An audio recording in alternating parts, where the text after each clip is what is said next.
Une des questions qui va se poser sur la mise en place du revenu d'existence, c'est qui c'est qui va faire le sale boulot à ma place. Ce sont souvent des femmes qui vont prendre soin et faire en sorte que les lieux qu'on utilise restent habitables. Pourquoi aujourd'hui on remet quelqu'un qui ramasse les poubelles et payé 100 fois moins qu'un joueur de football? Et ça pose la question de ce à quoi nous tenons. Et pour moi, la politique aujourd'hui, c'est ça. La politique, c'est redéfinir quelles sont nos valeurs.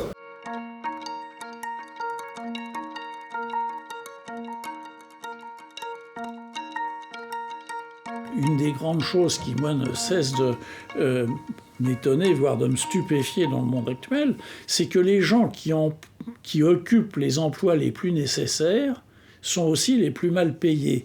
Si demain vous payez un éboueur 4 500 €, il n'y aura pas de problème pour recruter des éboueurs. Et c'est ça la réponse au fait qu'on ait du mal à trouver des candidats sur certaines professions, certains métiers. C'est pareil pour les profs ou les instits, si vous continuez, ou les infirmières. Si vous payez mal les gens, vous étonnez pas que vous ayez du mal à les recruter.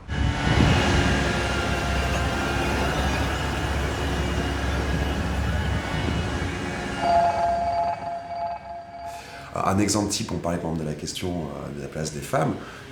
Effectivement, dans le travail domestique, par exemple, si c'est une propre mère qui le fait, c'est considéré comme un travail gratuit. Si elle appelle une babysitteuse, du coup c'est du privé, donc du coup ça crée de la valeur. Et imaginons que ça soit une crèche municipale, on va considérer que c'est un coût.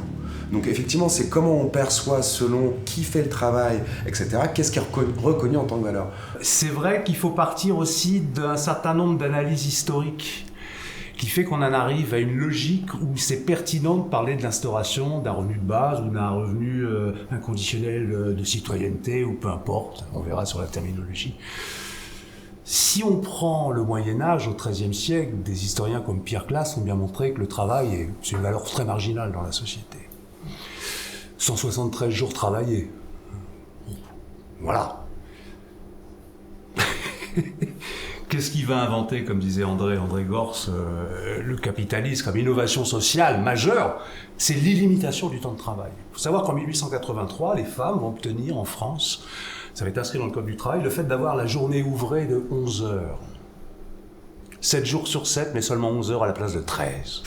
Et donc si on juge par rapport à l'évolution légale de la durée du travail, on est dans une progressivité, en tout cas pour les pays industriels avancés d'Occident, qui est très forte.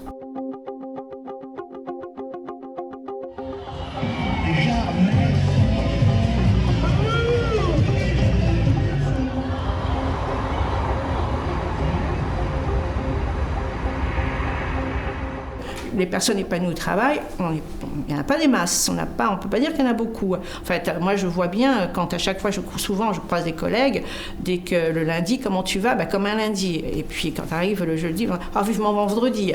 Et ça, je pense que dans notre entourage, on l'entend tous et souvent. Et la question du revenu de base dans ce contexte-là, ça voudrait dire aussi comment on prend soin, c'est ce à quoi on tient, mais comment on prend soin finalement de tout cet écosystème parce qu'aujourd'hui on voit bien les limites qui sont engagées. Je crois qu'on confond toujours deux choses. Je crois qu'on confond le travail et l'emploi. Le travail, les hommes et les femmes travaillent et travailleront toujours. Et ils travaillent depuis que nous sommes apparus en tant qu'espèce sur la Terre.